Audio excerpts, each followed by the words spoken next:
So now in this video, we're going to try to get an estimate of the capacitance of this supercapacitor. So if I wasn't making a video, this would be done a bit differently. But in any case, we're going to start off with the supercapacitor at about 1 volt. There you can see it's about 1.02 volts.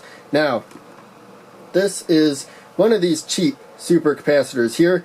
So these are only like $3 or $4 if you buy them on eBay, and they lie about their capabilities, the capacitance of them, and so the capacitance, I should say. So it says 500 farad, and if this was really 500 farad, it would take 500 seconds to charge it 1 volt using 1 amp of current.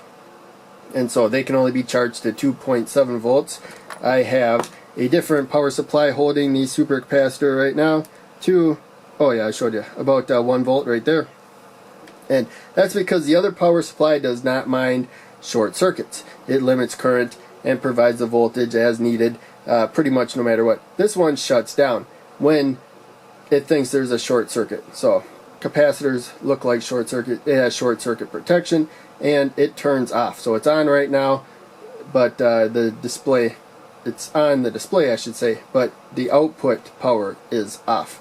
So it's considered off. You actually have to unplug this to turn it off. But in case, what we're going to do, I have it set to 11 volts because, as I said, this does not like short circuit. So it's going to have to pump current through a resistor. So I'm going to need a higher voltage than what we're shooting for.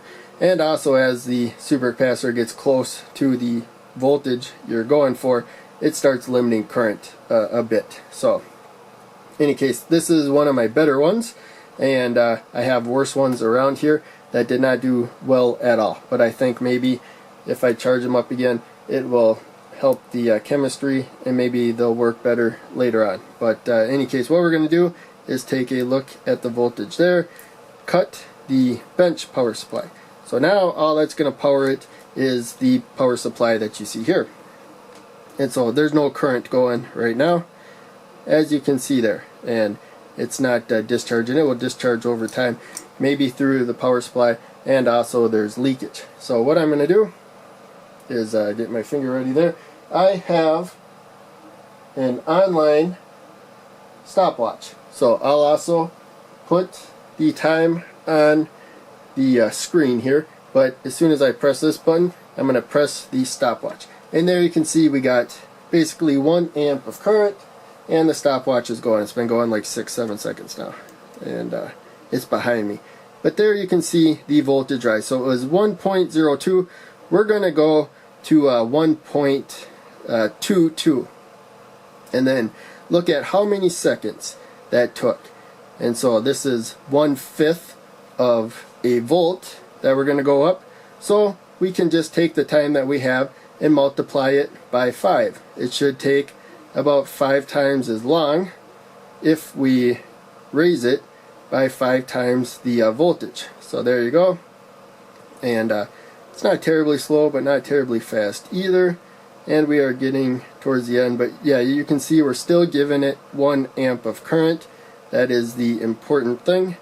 And now we are getting to 1.2.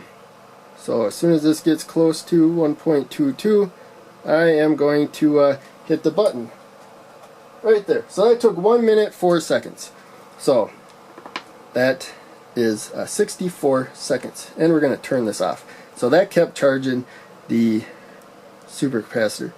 As you can see there, it went up a little bit more. We might as well unplug this right now. And so we can take that time, so 60 times 5. So that was about, if we would have gone a whole volt, it probably would have took about 300 seconds at 1 amp.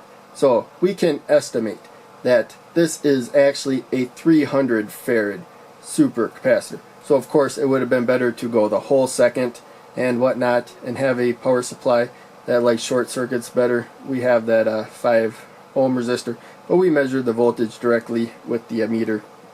So I think we did okay.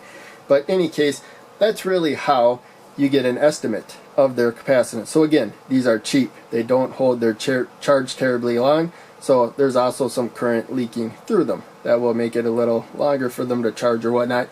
But in any case, you get a general idea with tests like this, how much power you can get out of these. Because the current you put into them, if they were perfect, would be the same amount of current you can get out of them. Voltage goes down though, as they have current coming out of them. And so the power goes down. But in any case, the voltage was also lower when we started charging it.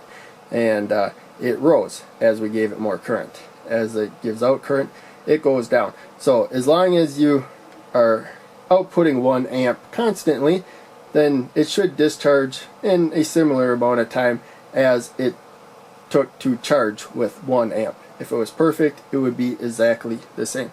So in any case, this was really a quick test. This one's one of my better ones. These other ones were charging a lot faster. Again, I don't know, maybe they need a charge. They've been laying around a while. They are old and whatnot. Maybe their chemistry needs a charge to get them working properly again. I don't know. But in any case, they're cheap. They're good to experiment with and stuff. If you're making a serious project, get better supercapacitors for sure. But these cheap ones are fun, and they work the same, just not as well. They got more leakage and whatnot. So hope you liked the video. Thanks for watching. I will see you in the next video.